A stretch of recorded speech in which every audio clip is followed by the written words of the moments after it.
नमस्कार दोस्तों, मैं दीपक आप सभी का अपने YouTube चैनल कृषि काशी में स्वागत करता हूं। दोस्तों, जैसा कि मैं एग्रीकल्चर टेक्निकल असिस्टेंट मतलब AGTA के लिए एक एग्रीकल्चर से रिलेटेड सीरीज चला रहा था। जितनी भी स्कीम्स हैं, सारे स्कीम्स आज लगभग ख़त्म हो जाएंगे, कुछ बचेंगे तो एक आध क्लास और ले लेंगे। लेकिन दोस्तों, जितना मैंने स्कीम पढ़ा दिया है उससे बाहर कुछ नहीं जाने वाला है। दोस्तों, आज का जो नया स्कीम है दोस्तों, बेहद ही महत्वपूर्ण है। आप लोग देख रहे होंगे, जो कि आप लोग भी सोच रहे हैं ये कहाँ से आ गया। भारत का नया बीज अधिनियम, जो भारत का बीज अधिनियम था मतलब सीड एक्ट था 1966, उसमें चेंजेस कर दिए गए हैं दोस्तों। इसलिए इसको पढ़ना बेहद ही इम्पोर्टेंट है। एग्जाम में हमें लग रहा है कि क्वेश्चन बन सकता है दोस्तों, इसलिए मैं इसको रखा हूँ। आपका कुछ छूटे ना, इसलिए मैं ढूंढ ढूंढ कर जितने भी स्कीम है, जितने भी चेंजेस हुए हैं, जो भी है नया करंट से रिलेटेड अपडेटेड, मैं कर रहा हूँ दोस्तों। जैसा कि इसके बारे में आप लोग पढ़ेंगे दोस्तों, ऐतिहासिक सुधार है, ठीक है। किसान सुरक्षा, गुणवत्तापूर्ण बीज और पारदर्शिता के लिए दोस्तों। उद्देश्य क्या है दोस्तों? किसानों को नकली एवं घटिया बीज से सुरक्षा देना, गुणवत्तापूर्ण बीज उपलब्ध कराना और बीज प्रणाली में पारदर्शिता एवं जवाबदेही सुनिश्चित करना है। दोस्तों, जैसा कि आपको पता था कि पुराना बीज कानून अधिनियम 1966, ठीक, इसका आधुनिकीकरण कर दिया गया है दोस्तों। जो नया बीज अधिनियम है दोस्तों, उसमें जो है QR आधारित सीड, ठीक है, ट्रेसबिलिटी है। ट्रेस कर सकते हैं कि ये जो बीज है, ठीक है, कौन से कंपनी द्वारा निकाली गई है, ठीक है, उसका वजन क्या है, उस कौन सा है, ठीक है, कितना उत्पादन है, सारी डिटेल्स उसमें मिल जाएंगी। स्कैन करने पर आपको पता चलेगा बीज कहाँ से उत्पादित हुआ है, किस कंपनी ने बनाया है, किस डीलर ने बेचा है। नकली घटिया बीजों का तुरंत पहचान और जिम्मेदार पर कार्रवाई संभव है दोस्तों। दोस्तों, आगे चलते हैं। जैसे अब सेकंड क्या है, सीड कंपनीज का अनिवार्य पंजीकरण। ठीक है दोस्तों, जैसा कि इसके तहत सभी जितनी भी सीड की कंपनी है, सबका पंजीकरण अनिवार्य हो गया है। सभी बीज कंपनियों का पंजीकरण अनिवार्य होगा। पंजीकृत कंपनियों को सूची सार्वजनिक होगी। केवल अधिकृत विक्रेता को ही बेच सकेंगे। जैसे जो इसके लिए रजिस्टर्ड होगा बस वही बेच सकता है, कोई लोकल वाला ऐसा नहीं है गाँव में जैसे बहुत सारे लोग ऐसे सीट की दुकान खोल के बेच रहे हैं, ऐसा नहीं है दोस्तों। अब दोस्तों, इसमें तीसरा क्या है, नकली एवं घटिया बीजों पर सख्त कार्रवाई होगी दोस्तों। बहुत ही सख्त नियम है दोस्तों ये। नकली, मिलावटी व घटिया बीज बेचने वालों पर जीरो टॉलरेंस पॉलिसी अपनाई जाएगी दोस्तों। दोषियों पर कठोर दंड और कानूनी कार्रवाई की जाएगी। दंड में देखो दोस्तों, क्या कठोर दंड में क्या है, जुर्माना लगभग 30 लाख रुपए तक का जुर्माना होगा।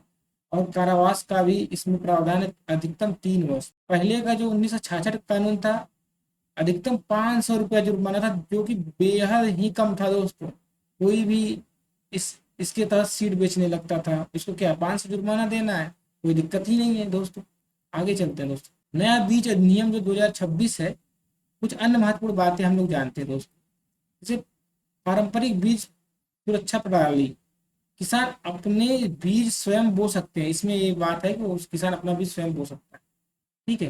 किसान आपस में बीजों का आदान प्रदान भी कर सकते हैं दोस्तों। स्थानीय पारंपरिक बीज प्रणाली का को भी कोई मतलब उस पर कोई प्रतिबंध नहीं। जैसे स्थानीय है, जैसे पुराना है, वाइल्ड कोई वैरायटी है, उसको बढ़ावा दे रहा है तो उस पर कोई प्रतिबंध नहीं लगेगा। विदेशी बीजों पर नियंत्रण दोस्तों, विदेशों से आने वाले बीजों को भारत में अनुमति केवल परीक्षण एवं मूल्यांकन के बाद ही दी जाएगी। पहले क्या था, जब बस आया उसको बेच दो, कोई परीक्षण नहीं होता था उसका, ना कोई मूल्यांकन होता था।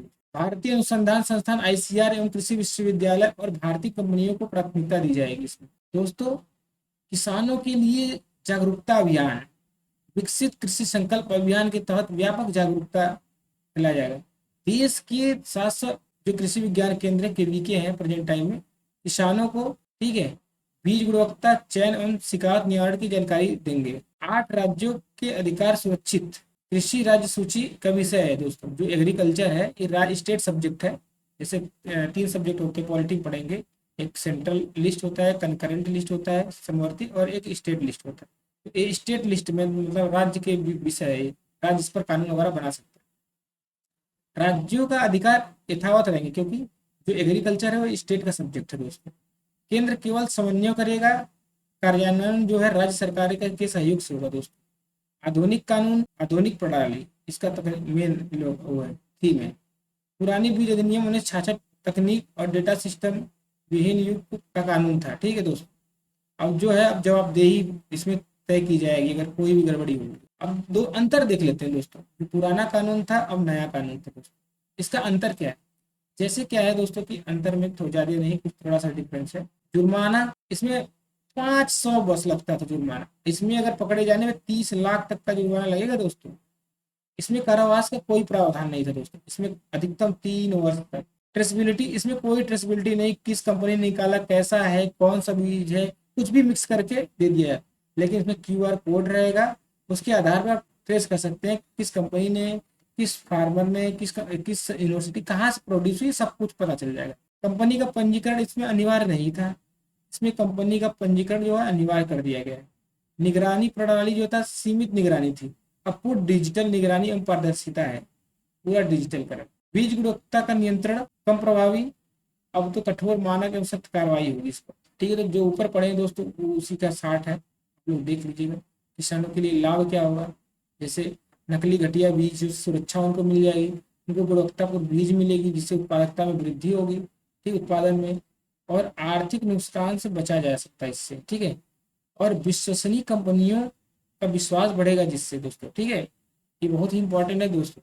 सरकार का लक्ष्य हर किसान को सही सुरक्षित उत्पादक बीज उपलब्ध कराना, कृषि उत्पादन बढ़ाना और देश के किसानों की आय में वृद्धि करना दोस्तों ये स्कीम हमें लग रहा है कि काफी अच्छा है जो एक्ट आया हुआ है। हमें लग रहा है कि इससे क्वेश्चन 101% बनेगा। आप लोग इस पर फोकस करें दोस्तों और इसके एमसीक्यू को अच्छे से देखें, एनालिसिस करें कि कैसा बना है। ठीक है, निम्नलिखित कथनों पर विचार कीजिए। नए बीज अधिनियम 2026 में प्रत्येक बीज पैकेट पर क्यूआर कोड आधारित ट्रेसेबिलिटी प्रावधान है, बिल्कुल सही है दोस्तों ये।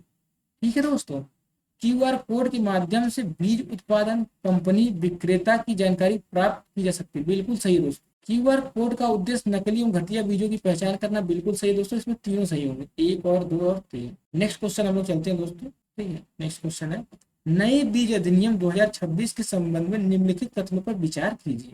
कि इसमें से सही उत्तर चुनिए दोस्तों। सभी बीज कंपनियों का पंजीकरण अनिवार्य हो गया है, बिल्कुल सही दोस्तों। बिना पंजीकरण कोई भी विक्रेता बीज नहीं बेच सकेगा, बिल्कुल सही दोस्तों। केवल विदेशी कंपनियों को पंजीकरण में छूट दी गई, बिल्कुल गलत है दोस्तों। उनको तो और कठोर उनके ऊपर सख्त कार्रवाई होगी। ठीक है दोस्तों, इसका आंसर बी होगा। तीसरा क्वेश्चन क्या, निम्नलिखित कथनों पर विचार कीजिए।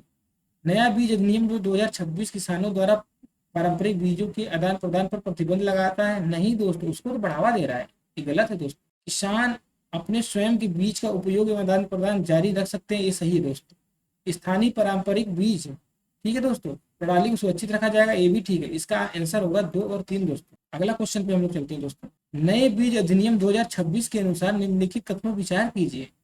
घटिया एवं नकली बीज बेचने पर 30 लाख तक का जुर्माना लगाया जा सकता है, बिल्कुल सही है दोस्तों। जानबूझकर अपराध करने पर 3 वर्ष तक का कारावास, ये भी ठीक है दोस्तों। पुराने बीज अधिनियम 1966 में भी 30 लाख तक का जुर्माना था, नहीं दोस्तों, 500 का केवल जुर्माना था। ठीक है दोस्तों, अब इसका ऑप्शन क्या, 1 और 2 सही होगा दोस्तों, ये तो गलत। अब दोस्तों हमारा नेक्स्ट क्वेश्चन है जो कि इस टॉपिक का लास्ट क्वेश्चन होगा। नया बीज अधिनियम 2026 पुराने बीज अधिनियम 1966 का आधुनिकीकरण है, बिल्कुल सही है दोस्तों। कृषि राज्य सूची का विषय है, ठीक है, कृषि जो राज्य सूची का विषय, बिल्कुल सही है दोस्तों। राज्य के अधिकार यथावत रहेंगे इसमें, ठीक है। विदेशी बीजों को भारत में बिना प्रशिक्षण की अनुमति दी जाएगी, गलती है दोस्तों, नहीं, बिना अनुमति नहीं है, पहले था। ठीक है दोस्तों, तो 1 और 2 ऑप्शन इसके सही होंगे दोस्तों। अब दोस्तों मेरा जो है आज का नेक्स्ट दूसरा जो एक्ट है उसी से रिलेटेड है दोस्तों, कि आज सब क्लियर हो जाए यहाँ। ठीक है, सीड एक्ट 1966 और सीड रूल 1968 दोनों एक साथ पढ़ लेंगे, ऊपर भी हम लोग पढ़ लिए हैं, तो आज सीड वाला जो एक्ट है, रूल है, जो नया सा है, सब खत्म हो जाएगा। ठीक है, तो मैं ऐसा टॉपिक ऐसा बनाया नोट्स कि आप लोग को कभी इधर उधर ढूंढना ही नहीं पड़े। तो चलते हैं आगे बढ़ते हैं। सीड एक्ट 1966, सीड रूल 1968 के बारे में हम लोग डिटेल में पढ़ते हैं दोस्तों। किसानों को उच्च गुणवत्ता वाले बीज उपलब्ध कराना, ठीक है, बीजों की गुणवत्ता, शुद्धता और अंकुरण क्षमता सुनिश्चित कराना, और बीजों के उत्पादन, प्रमाणीकरण, भंडारण, पैकेजिंग, लेबलिंग, बिक्री को विनियमित करना, इसका काम। अब हम लोग देखते हैं अलग अलग, एक देखते हैं सीड एक्ट और एक देखते हैं सीड रूल। ठीक है, सीड एक्ट का जो स्थापना हुआ था, ठीक, एक्ट 1966 के तहत हुआ था। ठीक है। अब जो सीड रूल था 1968 के तहत हुआ था। ठीक है दोस्तों, जो सीड एक्ट आया 1966 में, 1966 में, लेकिन दोस्तों जो इस इन्फोर्स हुआ, जो लागू हुआ, ये हुआ था 2 अक्टूबर 1969 में। दोस्तों यही क्वेश्चन यूपी पीएससी के एसटीए एग्जाम में आया था और मैंने ये क्वेश्चन गलत कर दिया था बस जल्दीबाजी में कि सीड एक्ट कब आया, 1966 मार के आगे बढ़ गया। जब रूम पे आया, ठीक है, तब सही से उसको पढ़ा तो उसमें लिखा था कि सीड एक्ट जो है इन्फोर्स कब हुआ था, 1969 में। इसलिए मेरा क्वेश्चन गलत हो गया, तो बहुत दुख हुआ था दोस्तों। लेकिन दोस्तों आप लोग का मैं गलती होने नहीं दूंगा, जहाँ हमें पता है कि जहाँ क्वेश्चन फंसता है वहां मैं आप लोग को बता देता हूँ कहाँ आप लोग को दिक्कत आ सकती है। तो ये नोट कर लीजिए, इन्फोर्स हुआ था, एक्ट जो बना 66 में था, लेकिन इन्फोर्स कब हुआ, सीड एक्ट हुआ था 1969 में दोस्तों। वही बेहद इंपॉर्टेंट है दोस्तों। अब इसका हम लोग उद्देश्य जानते हैं दोस्तों। किसानों को गुणवत्तापूर्ण बीज उपलब्ध कराना, बीजों की गुणवत्ता और अंकुरित क्षमता शुद्धता को सुनिश्चित कराना, बीजों के उत्पादन और प्रमाणीकरण एवं बिक्री को नियमित करना, मानक से कम गुणवत्ता वाले बीजों की बिक्री पर रोक लगाना, बीजों के निर्यात और आयात पर विनियमित करना दोस्तों, इसका था उद्देश्य। अब इसके प्रावधान क्या थे, बीज प्रमाण मतलब सीड सर्टिफिकेशन करना व्यवस्था, ठीक है, केंद्रीय बीज समिति और केंद्रीय बीज प्रमाणन बोर्ड का गठन करना, राज्य बीज प्रमाणन एजेंसी की स्थापना करना, बीज विश्लेषण मतलब सीड का एनालिस्ट नियुक्त करना, बीज परीक्षण कराना सीड इंस्पेक्टर के द्वारा, ठीक है, बीज परीक्षण प्रयोगशाला की स्थापना करना, बीजों पर लेबल लगाना अनिवार्य, मानक से कम गुणवत्ता वाले बीजों की बिक्री पर प्रतिबंध, अधिनियम का उल्लंघन करने पर दंड का प्रभाव। ठीक है दोस्तों। अब दोस्तों जैसे कि हम लोग पढ़े, तो देखिए कब पास हुआ, एक्ट 66 में, ठीक है। फिर उसके बीच में आया था एक सीड रूल आ गया था, इसको आप आगे बढ़ाएंगे। लेकिन जो सीड एक्ट जो था इन्फोर्स हुआ 2 अक्टूबर 1969 को दोस्तों, बेहद इंपॉर्टेंट है ये दोस्तों। अब एक और डेट है, इसको सीड कंट्रोल ऑर्डर आया था 1983। ये चारों डेट याद रख लीजिए, एग्जाम में पक्का कहीं ना कहीं से आपको घूम फिर के मिल जाए। अब हम लोग देखते हैं क्या बीज नियम मतलब सीड रूल 1968 दोस्तों, कि उद्देश्य क्या था, बीज अधिनियम था 1966 को प्रभावी ढंग से लागू करना। ठीक है, जो ये जो 1966 वाला सीड एक्ट था, इसको प्रभावी रूप से लागू करने का काम के लिए ही ये जो सीड रूल बना था, 1966 का जो सीड एक्ट था उसको प्रभावी ढंग से लागू करने के लिए सीड एक्ट बनाया गया, सीड रूल बनाया सॉरी। बीज परीक्षण, प्रमाणन, लेबलिंग एंड पैकेजिंग प्रक्रिया निर्धारित करना, बीजों की गुणवत्ता के मानकों को निर्धारित करना, इसलिए सीड रूल बनाया गया था। इसका प्रमुख प्रावधान क्या था, बीज का प्रमाणन एजेंसियों का कार्य एवं दायित्व करना, बीज नमूना लेने की विधि एवं परीक्षण की प्रक्रिया, जर्मिनेशन, प्योरिटी एंड मॉइस्चर का मानक निर्धारित करना, बीजों की पैकेजिंग, ठीक है, पैकिंग, लेबलिंग, भंडारण का नियम बनाना, बीज निरीक्षणों की शक्तियां एवं कर्तव्य का निर्धारण करना, बीजों के आयात एवं निर्यात के लिए प्रावधान, झूठे लेबल या गलत गुणवत्ता वाले बीजों के ढंग सही मतलब उसको दंड का प्रावधान था। ठीक है दोस्तों। अब आगे हम लोग चलते हैं दोस्तों। अब हम लोग देखते हैं कि बीज का वही है दोस्तों, देखो कि पहले न्यूक्लियर सीड, फिर ब्रीडर सीड, फिर फाउंडेशन सीड, फिर उसका सर्टिफाइड सीड। तो दोस्तों इसका तो अब टैग कलर तो कुछ नहीं होता है, ठीक है। ब्रीडर सीड का होता है गोल्डन येलो कलर होता है दोस्तों, गोल्डन येलो कलर होता है, और फाउंडेशन का वाइट होता है जी, मतलब कि जो टैग लगा होता है, सीड का टैग होता है वाइट कलर, और सर्टिफाइड का ब्लू कलर होता है। इतना ही तो याद कर लीजिए, ये एग्जाम में आएगा। अभी तो आप लोग को जब वो एग्रीकल्चर में टेस्ट सीरीज वगैरह करेंगे तो सबको मिल ही जाएगा, सब कोई दिक्कत नहीं है। अब देखते हैं दोस्तों इसमें प्रमुख संस्थाएं कौन कौन सी काम करती हैं बीज पे, ठीक है। अब जैसे सेंट्रल सीड कमेटी हो गई, ठीक, इसके द्वारा केंद्र सरकार के बीज की नीति एवं गुणवत्ता नियंत्रण पर सलाह देता है। अध्यक्ष इसके कृषि सचिव होते हैं भारत सरकार के, ठीक है दोस्त। और फिर क्या है, सेंट्रल सीड सर्टिफिकेशन बोर्ड बीज प्रमाणन प्रणाली का समन्वय एवं निरीक्षण करता है, ठीक है दोस्तों। स्टेट सीड सर्टिफिकेशन एजेंसी राज्य स्तर पर बीज का प्रमाणन का कार्य करती है, ठीक, state seed certification agency. Indian seed Congress, ठीक है, बीज उद्योग के विकास एवं समन्वय के लिए कार्य करती है दोस्तों। अब दोस्तों जो बीज की गुणवत्ता का मानक है, स्टैंडर्ड है क्या है, ठीक है, कौन कौन से कंपोनेंट, जर्मिनेशन, प्योरिटी, मॉइस्चर और उसका हेल्थ, ये तो आप लोग को पता ही दोस्तों, इसमें कुछ ज्यादा है नहीं, ठीक है। और ऊपर जो मैं पढ़ा दिया वही सब है नीचे, ठीक है दोस्तों। अब इस देरी न करते हुए हम लोग इसके एमसीक्यू पे चलते हैं, ठीक है दोस्तों। जो पहला एमसीक्यू है दोस्तों, आप लोग देखिए इसमें, निम्नलिखित कथनों पर विचार कीजिए। बीज अधिनियम, ठीक है, एक्ट 1966 का उद्देश्य किसानों को गुणवत्तापूर्ण बीज उपलब्ध कराना, बिल्कुल सही है दोस्तों। यह अधिनियम बीजों की गुणवत्ता, शुद्धता और अंकुरण क्षमता सुनिश्चित करता है, ये भी सही है दोस्तों। यह अधिनियम 2 अक्टूबर 1969 को प्रभावी हुआ, बिल्कुल सही दोस्तों। यही दोस्तों एसटीए में आया था, मेरा गलत हो गया था, इसीलिए मैं बार बार आप लोग को चिता रहा हूँ कि आप लोग ध्यान दें इस पर। बीज नियम 1968 के संबंध में निम्नलिखित कथनों पर विचार करिए, ठीक है दोस्तों। बीज नियम 1968 को बीज अधिनियम 1966 को लागू करने के लिए बनाया गया था, बिल्कुल सही है। जो उसको अच्छे से लागू करने के लिए ही सीड रूल बनाया गया था, सीड एक्ट को लागू करने के लिए। इस बीज परीक्षण, प्रमाणन, लेबलिंग के नियम निर्धारित किए गए हैं। बीज नियम 1968 के अंतर्गत अंकुरण, शुद्धता, नमी नामक जो मानक निर्धारित किए गए थे, बिल्कुल सही है, तीनों सही है दोस्तों। नेक्स्ट क्वेश्चन चलते हैं दोस्तों हम लोग। निम्नलिखित कथनों पर विचार कीजिए। बीज अधिनियम 1966 के अंतर्गत सीड सीड एनालिस्ट और सीड इंस्पेक्टर की नियुक्ति का प्रावधान है, बिल्कुल सही दोस्तों। प्रत्येक बीज पैकेट पर लेबल का लगाना अनिवार्य है, बिल्कुल सही है दोस्तों। मानक से कम गुणवत्ता वाले बीजों की बिक्री की अनुमति है, बिल्कुल गलत दोस्तों। अगर मानक से कम अगर गुणवत्ता है तो उसका बिक्री पे रोक लग गई, ठीक। पहला दूसरा इसका सही होगा दोस्तों। अब दोस्त हम लोग चलते हैं नेक्स्ट क्वेश्चन पे। बीजों के वर्गों का क्रम है, न्यूक्लियस सीड, फिर उसके ब्रीडर, फिर फाउंडेशन, फिर सर्टिफाइड, बिल्कुल सही है दोस्तों। इसका क्या है, गोल्डन येलो कलर, इसका व्हाइट कलर, ठीक है, इसका क्या है, ब्लू कलर। जो इसका सीड टैग कलर रहता है वो बता रहे हैं दोस्तों, ठीक है। सर्टिफाइड सीड सीधे न्यूक्लियस सीड से तैयार किया जाता है, ठीक है दोस्तों, बिल्कुल गलत है दोस्तों। फाउंडेशन सीड का उत्पादन ब्रीडर सीड से होता है, ये सही है, मतलब पहला तीसरा इसका सही हुआ। लास्ट क्वेश्चन है इस टॉपिक से दोस्तों। निम्नलिखित कथनों में विचार कीजिए। बीज अधिनियम 1966 संसद द्वारा पारित किया गया था, ठीक है दोस्तों, सही है। बीज अधिनियम 1968 बीज अधिनियम के प्रावधानों को लागू करने हेतु बनाए गए थे, बिल्कुल सही है दोस्तों। सीड कंट्रोल आर्डर 1983 में बीज व्यापार विनिमय से संबंधित है, बिल्कुल सही है, तीनों सही है दोस्तों, ठीक है दोस्तों। अब नेक्स्ट हमारा जो टॉपिक है वो भी काफी इंपॉर्टेंट है दोस्तों, इससे भी क्वेश्चन एग्जाम में हमेशा आते रहते हैं। हाई यील्डिंग वैरायटी प्रोग्राम, ठीक है, जिससे उच्च उत्पादक किस्म कार्यक्रम कहते हैं हिंदी में, और ग्रीन रेवोल्यूशन, दोनों में हम लोग डिफरेंट देखेंगे, ठीक है, जिससे हम हमारा सारा तैयार भी हो जाएगा, डिफरेंट भी पता चल जाएगा, ठीक है। तो ये दोनों कार्यक्रम बहुत ही इंपॉर्टेंट दोस्तों, यील्डिंग वैरायटी प्रोग्राम और ग्रीन रेवोल्यूशन, ठीक है, ठीक। जो ग्रीन रेवोल्यूशन का एक प्रमुख घटक है, न कि उसका पर्याय, ठीक है। जो हाई यील्डिंग वैरायटी प्रोग्राम है, जो ग्रीन रेवोल्यूशन एक घटक है, कंपोनेंट है ये, ठीक है। अब हम लोग आगे चलते दोनों को एक एक करके देखते हैं दोस्तों। प्रारंभ दोनों सेम ही हुए थे, कैसे कि इसका ग्रीन रेवोल्यूशन का एक कंपोनेंट है हाई यील्डिंग वैरायटी प्रोग्राम, ठीक है, दोनों एक ही साथ है भारत में, ठीक है।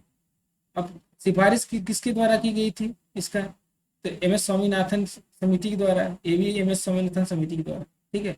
ऐसे इसी कंपोनेंट है दोस्तों।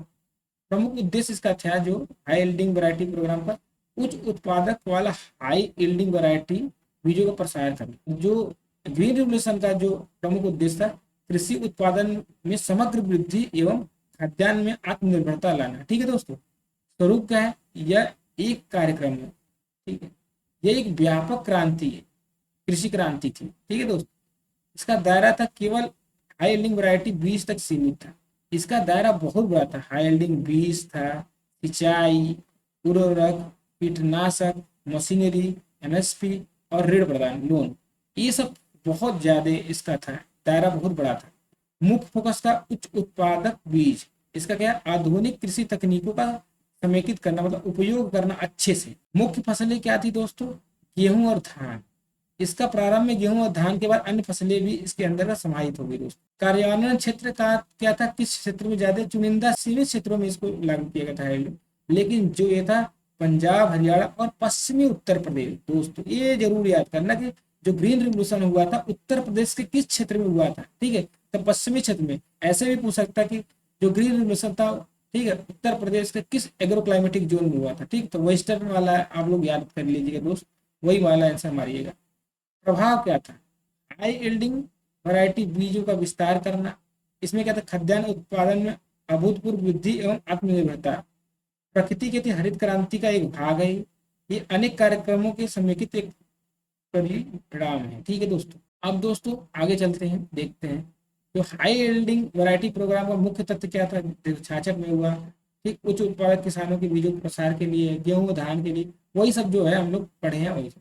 और इसका जो देखो क्या है, हाई यील्डिंग वैरायटी बीज, सिंचाई, उर्वरक, कीटनाशक, ठीक है, कृषि यंत्रीकरण, संस्थागत ऋण, न्यूनतम समर्थन एमएसपी और बेहतर प्रबंधन तकनीकी का ये सब है।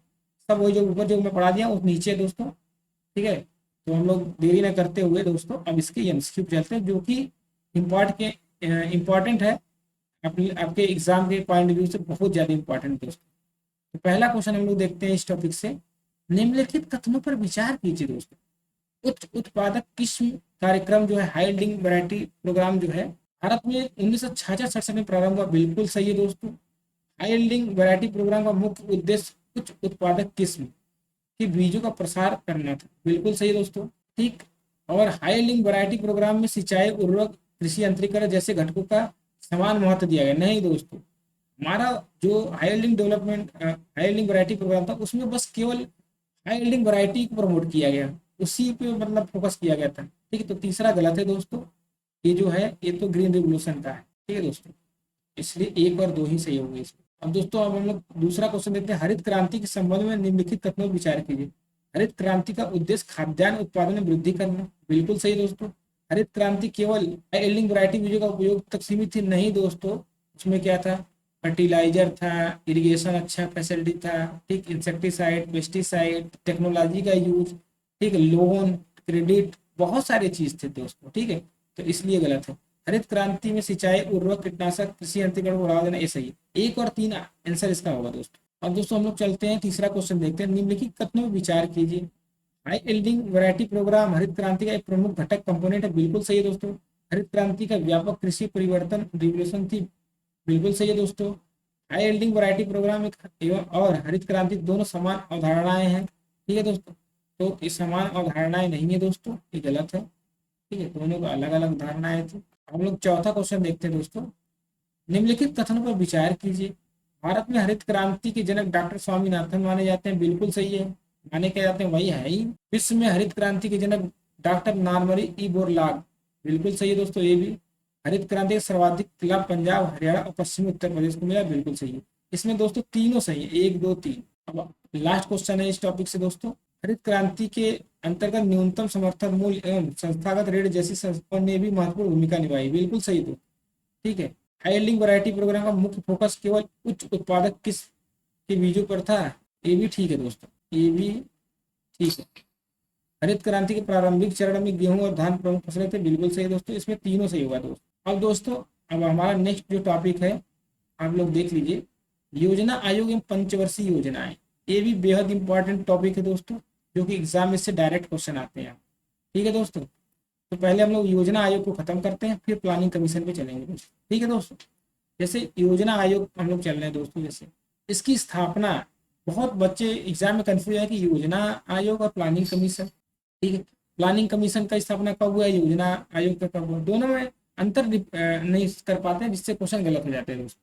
ठीक है, स्थापना कब हुआ, 15 मार्च 1950 को जो है योजना आयोग का, प्लानिंग कमीशन का स्थापना हुआ। ठीक है, गठन भारत सरकार के कार्यकारी प्रस्ताव द्वारा। ठीक है, यह एक संवैधानिक एक संस्था नहीं है। ठीक है, ये न तो संवैधानिक न तो वैधानिक संस्था, दोनों नहीं है। अध्यक्ष इसके क्या कौन थे, प्रधानमंत्री। अब पहला इसके अध्यक्ष कौन बनेंगे, तब जो प्रधानमंत्री थे, तो जो पहले प्रधानमंत्री बनेंगे, मतलब पंडित जवाहरलाल नेहरू जी थे। ठीक है, वो पहले प्लानिंग कमीशन के क्या अध्यक्ष थे दोस्तों, क्योंकि इसके अध्यक्ष प्रधानमंत्री ही होते हैं। ठीक है, तो प्रधानमंत्री पहले वही थे, तो इंपॉर्टेंट क्वेश्चन है दोस्तों। अब आगे देखते उद्देश्य क्या था दोस्तों इसका प्लानिंग कमीशन का उद्देश्य क्या था दोस्तों, देश के संसाधनों का सर्वोत्तम उपयोग करना, अच्छी तरीके से मतलब उपयोग करना, जो भी संसाधन है, जैसे कि एग्रीकल्चर लैंड है, इरिगेशन है, ठीक, हाइड्रो प्रोजेक्ट, बहुत सारे इनके समय में बनाए गए थे। पंचवर्षीय योजनाओं का निर्माण, आर्थिक विकास और रोजगार को बढ़ावा देना, गरीबी उन्मूलन, क्षेत्रीय असमानता को कम करना। दोस्तों अब ये जो प्लानिंग कमीशन को खत्म करके अब हमारी गवर्नमेंट ने नीति आयोग बना दिया उसके स्थान। ठीक है, तो इसके लिए हम लोग को बहुत अच्छे से इसको याद करना पड़ेगा, क्योंकि हमें लगता है जहाँ तक कि नीति आयोग से हमेशा क्वेश्चन आते हैं। ठीक है, तो हमें जहाँ तक लग रहा है क्वेश्चन आ सकते हैं, इसका स्थापना डेट पूछ सकता है, मैचिंग में आ सकता है, किसी न किसी प्रकार से आपको क्वेश्चन देखने को मिलेगा दोस्तों। तो जो स्थापना था इसका 1 जनवरी 2015। 1 जनवरी जरूर याद करना दोस्तों, डेट साथ में ही देता है एग्जाम में। योजना आयोग के स्थान पर इसको लाया गया। इसके अध्यक्ष प्रधानमंत्री होते हैं, जैसे उसमें अध्यक्ष प्रधानमंत्री होते थे प्लानिंग कमीशन, वैसे इसमें भी। इसमें एक नया पद जोड़ा गया, सीईओ, प्रधानमंत्री के द्वारा नियुक्त किया जाता है। ठीक दोस्तों, अब हम लोग चलते हैं इसके नीचे कुछ और देख लेते हैं। ये वैसे वही 60 काटे जो अभी हमने पढ़ाया है दोस्तों। अब हम लोग आते हैं दोस्तों प्लानिंग कमीशन। ठीक है, पंचवर्षीय योजना, प्लानिंग कमीशन कंप्लीट हो गया। अब हम चलते हैं पंचवर्षीय योजना, 5 ईयर प्लान। ये बेहद इंपॉर्टेंट है दोस्तों, 5 ईयर प्लान। ये आया था 1951 से स्टार्ट हुआ था, 1951 से स्टार्ट हुआ था दोस्तों। अब पहला जो प्लान पंचवर्षीय योजना था, 5 ईयर प्लान था, वो था 1951 से 56 तक चला। ठीक है, और इसका मॉडल बहुत पूछता है, किस मॉडल पे था। ठीक है, हेराल्डो मतलब हेराल्ड मॉडल पे था। फोकस क्या था इस पर, कृषि एवं सिंचाई, प्रमुख परियोजनाएं क्या थे, भाखड़ा, नांगल और हीराकुद बांध इस जो पंचवर्षीय योजना के तहत बनाई गई। तो ये बहुत ही ज्यादा इंपॉर्टेंट है दोस्तों। प्रथम पंचवर्षीय योजना 51 से 56 तक चली। जो द्वितीय पंचवर्षीय योजना थी, ठीक है, महानिबोरिस मॉडल पे थी दोस्तों। इसका फोकस भारी उद्योग था, मतलब इंडस्ट्री। ठीक है, इंडस्ट्री। ये चला था 61 से 66 तक इंडस्ट्री। ठीक है दोस्तों, अरे सॉरी 56 से 61 तक। अब तीसरा जो पंचवर्षीय योजना था सर दोस्त, तो उसका जो है 1961 से 66 तक। ठीक है, इसका फोकस क्या था, कृषि एवं आत्मनिर्भरता। 1965 में भारत पाक युद्ध जिसे सूखा से प्रभावित हो गया था, तो बहुत ही जरूरी था ये पंचवर्षीय योजना। फोकस इस पर बहुत अच्छा था, एग्रीकल्चर। उसके बाद दोस्तों जो प्लान हॉलीडे था, एक बार मतलब रुक गया था। ठीक है, उसको हॉलीडे कहते हैं। ठीक है, फिर उसका 3 वर्ष का प्लान लागू हुआ 1966 और 69। ठीक है, 1969 1966 से 69 तक, ये इसको हॉलीडे बोलते हैं। ठीक है, ये बहुत ज्यादा एग्जाम में पूछता है दोस्तों, पीसीएस वगैरह में पूछता है। अब एजीटीए में पूछेगा कि नहीं ये तो नहीं पता, लेकिन आप लोग याद रखिए, क्योंकि अभी पीसीएस से भी vacancy I food safety officer वगैरह का, तो जो तैयारी कर रहे हैं तो उसको फायदा हो जाएगा। ठीक। चतुर्थ पंचवर्षीय योजना दोस्तों 1969 से 74 तक चला। इसका फोकस क्या था, विकास के साथ स्थिरता एवं आत्मनिर्भरता। अब ये वाला बहुत पूछता है एग्जाम में दोस्तों। पंचम पंचवर्षीय योजना, ठीक है, 1974 से 79। ठीक है, इसका मेन नारा था गरीबी हटाओ। ये वाला क्वेश्चन बहुत पूछता था, किस पंचवर्षीय योजना के तहत गरीबी हटाओ का नारा दिया गया था दोस्तों। ये क्वेश्चन आ सकता है दोस्तों, बहुत बार एग्रीकल्चर के एग्जाम में पूछा जा चुका है। मैं अपने अनुभव से बता रहा हूँ, तो बहुत ज्यादा मैं एमसीक्यू बहुत ज्यादा प्रैक्टिस किया हूँ दोस्तों, हमको सब याद है दोस्तों। ठीक, कौन सा क्वेश्चन आता है। ठीक, इसमें 20 सूत्री कार्यक्रम भी इसी में लागू किया गया था। ये भी क्वेश्चन आ सकता है कि 20 सूत्री से कार्यक्रम किस पंचवर्षीय योजना के तहत लागू किया गया था। तो 5वीं पंचवर्षीय योजना दोस्तों, ये बेहद इंपॉर्टेंट है दोस्तों, इसको स्टार लगा लेना आप दोस्तों। हम लोग चलते हैं 6वीं पंचवर्षीय योजना 1980 से 85। ठीक है, इसका भी फोकस है गरीबी उन्मूलन में रोजगार, लेकिन सबसे पहला कौन था, 5वां पंचवर्षीय योजना। 7वां पंचवर्षीय योजना दोस्तों 1985 से 90। फोकस पे क्या था, खाद्यान्न, रोजगार एवं उत्पादकता को बढ़ावा देना। ठीक है, फिर एनुअल प्लान आ गया था, मतलब 2 वर्षीय योजनाएं लागू हुई थी। ठीक है दोस्तों, इंपॉर्टेंट नहीं उतना, लेकिन आगे चलते हैं। अष्टम पंचवर्षीय योजना 1992-97 दोस्तों, आर्थिक उदारीकरण के बाद पहली योजना थी। ठीक है दोस्तों, फोकस क्या था, मानव संसाधन। ठीक है, ह्यूमन रिसोर्सेज का डेवलपमेंट करना। अब दोस्तों हम लोग चलते हैं 9वीं पंचवर्षीय योजना, जो 1997 और 2002 तक चला। ठीक है दोस्तों, फोकस था सामाजिक न्याय और समानता। ठीक है, अब 10वीं पंचवर्षीय योजना देखते हैं दोस्तों हम लोग। 10वीं पंचवर्षीय योजना था 2002 से 2007 तक चला। ठीक है, 8% आर्थिक वृद्धि दर का लक्ष्य रखा गया था दोस्तों। फिर 11वीं पंचवर्षीय योजना आती है 2007 से 2012 दोस्तों, faster and more inclusive growth. Important है दोस्तों, इसको याद कर सकते हैं। 12वीं पंचवर्षीय योजना 2012-17, ये ज्यादा इंपॉर्टेंट दोस्तों, क्योंकि करंट वाला ज्यादा पूछता है, या तो लास्ट वाला पूछता है या तो पहला वाला पूछता है, इसलिए आप ध्यान दीजिए। इसका थीम था faster, sustainable and more inclusive growth. Bharat की एक अंतिम पंचवर्षीय योजना थी दोस्तों, बहुत ही इंपॉर्टेंट दोस्तों, आप याद कर लीजिए। ये सब तो मैं पढ़ाई दिया ऊपर। ठीक है, अब इसमें ज्यादा घुसने की जरूरत नहीं है दोस्तों, वही चीज है, 60 में है, याद करने के लिए, रिवीजन करने के लिए। अब आगे चलते हैं दोस्तों, इससे हम लोग एमसीक्यू कर लेंगे तो सर तैयार हो जाएगा हम लोग। जैसा कि दोस्तों हम लोग देख रहे हैं, निम्नलिखित कथनों में विचार कीजिए। योजना आयोग की स्थापना 15 मार्च 1950 को बिल्कुल सही है दोस्तों। योजना आयोग एक संवैधानिक संस्था है, बिल्कुल गलत है दोस्तों। मैंने कहा ना संवैधानिक है ना सांविधिक है। ठीक है, योजना आयोग का अध्यक्ष भारत प्रधानमंत्री था, बिल्कुल सही है। 1 और 3 इसका आंसर होगा दोस्तों, ये इसका आंसर। ठीक है, नेक्स्ट क्वेश्चन देखते हैं दोस्तों। पंचवर्षीय योजना के संबंध में निम्नलिखित कथनों पर विचार कीजिए। प्रथम पंचवर्षीय योजना का मुख्य फोकस कृषि एवं सिंचाई था, बिल्कुल सही दोस्तों। द्वितीय पंचवर्षीय योजना महानवोदित मॉडल पे थी, ये भी ठीक है दोस्तों। तृतीय पंचवर्षीय योजना का मुख्य उद्देश्य भारी उद्योग, नहीं दोस्तों, सेकेंड का था भारी उद्योग, ये गलत है दोस्तों, आपको ऊपर मैंने पढ़ाया दोस्तों। एक और दो ही इसके आंसर होंगे दोस्तों। तीसरा क्वेश्चन है इस टॉपिक से दोस्तों, भारत में 1966 और 1969 के दौरान प्लान हॉलीडे लागू किया गया, बिल्कुल सही दोस्तों, मैं बताया अभी आपको, बहुत ही इंपॉर्टेंट है दोस्तों, ये आता है एग्जाम में।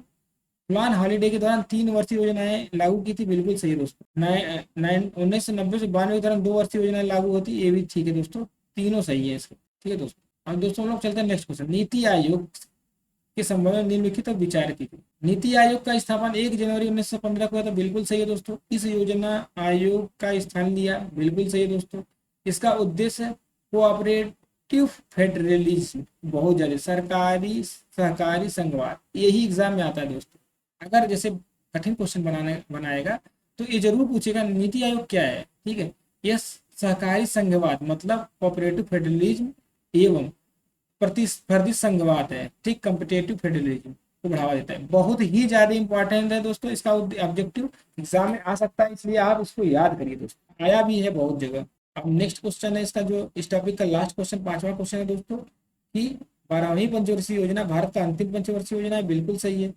12वीं पंचवर्षीय योजना की थी faster sustainable and more inclusive growth थी, बिल्कुल सही है दोस्तों। तो जो 10वीं पंचवर्षीय योजना का लक्ष्य 10% आर्थिक वृद्धि था, नहीं दोस्तों 8% है, ऊपर मैंने पढ़ाया था, ठीक है दोस्तों। तो इसका ऑप्शन क्या हो जाए, 1 और 2 ही सही होगा, ठीक है दोस्तों। आगे चलते हैं, अपना नेक्स्ट जो देखते हैं स्कीम है, या तो जो भी हो कह लीजिए आप, बेहद इंपॉर्टेंट है दोस्तों, देख लीजिए आप लोग के सामने है। भारतीय बैंकिंग व्यवस्था के बारे में यहाँ पूरा एक ही जगह आपको मिल जाएगा, इससे बाहर क्वेश्चन नहीं जाएंगे दोस्तों, ठीक है। ये चाहे AGTA हो, UPPCS हो, जो भी इस टॉपिक से क्वेश्चन आएगा दोस्तों छूटेगा नहीं आपसे, ठीक है। तो पहला है हमारा क्या, नेशनलाइजेशन ऑफ बैंक, बैंकों का राष्ट्रीयकरण दोस्तों। जब सरकार किसी निजी बैंक का स्वामित्व अपने हाथों में ले लेती है तो इसे बैंक का राष्ट्रीयकरण कहते हैं, जैसे कि प्राइवेट बैंक, ठीक है, उसको सरकारी में चेंज कर दी तो मतलब उसको नेशनलाइज कर दी, मतलब उसका राष्ट्रीयकरण हो गया। तो दोस्तों ये बहुत अच्छा था पहले, अब तो ऐसा नहीं होता है, अब तो सरकारी बैंक को ही प्राइवेट कर दे रहे हैं, ठीक है। तो अब तो अलग ही चल रहा है दोस्तों। लेकिन आप देखिए दोस्तों कि क्या है, प्रथम चरण जो था, जब पहला जो नेशनलाइजेशन हुआ था, राष्ट्रीयकरण हुआ था, वो हुआ था 19 जुलाई 1969, ठीक है, 19 जुलाई 1969। उस समय भारत का प्रधानमंत्री श्रीमती इंदिरा गांधी जी थी दोस्तों। राष्ट्रीयकृत बैंक 14 है दोस्तों, उस टाइम जब पहले बार राष्ट्रीयकरण हुआ तो 14 थे, ठीक है। और ये तो इम्पोर्टेंट नहीं, उसको छोड़ो। इसका उद्देश्य क्या था दोस्तों, कृषि एवं ग्रामीण क्षेत्रों को ऋण उपलब्ध कराना, छोटे उद्योगों को बढ़ावा देना, सामाजिक न्याय और वित्तीय समावेशन, ठीक है, बचत को प्रोत्साहित करना और आर्थिक विकास को सहायता करना दोस्तों, इसका मेन था, ठीक है दोस्तों। अब फिर राष्ट्रीयकरण दूसरी बार फिर से 6 बैंकों को किया गया, ठीक है, 15 अप्रैल 1980 को फिर से राष्ट्रीयकरण किया गया इंदिरा गांधी के द्वारा ही। उस समय 6 बैंकों का राष्ट्रीयकरण किया गया, ठीक है। तो टोटल राष्ट्रीयकरण बैंक कितने हो गए, 69 में हुआ 14 का, ठीक है, 1980 में हुआ 6 का, टोटल कितने हो गया 20 का। दोस्तों ये सब क्वेश्चन बने हुए हैं, पहले आ चुके हैं, ठीक है दोस्तों, PCS में कहीं ना कहीं आ चुके हैं, तो आप लोग के एग्जाम में तो बन ही सकते हैं दोस्तों, तो इसलिए आप इस पर फोकस करिए दोस्तों। अब वही है, भारत का पहला राष्ट्रीयकृत बैंक जो स्टेट बैंक ऑफ इंडिया था, ठीक, 1955, ठीक है दोस्तों। SBI की स्थापना 1 जुलाई 1955 में, पहले उसका इंपीरियल बैंक ऑफ इंडिया नाम था, बदलकर SBI रखा गया।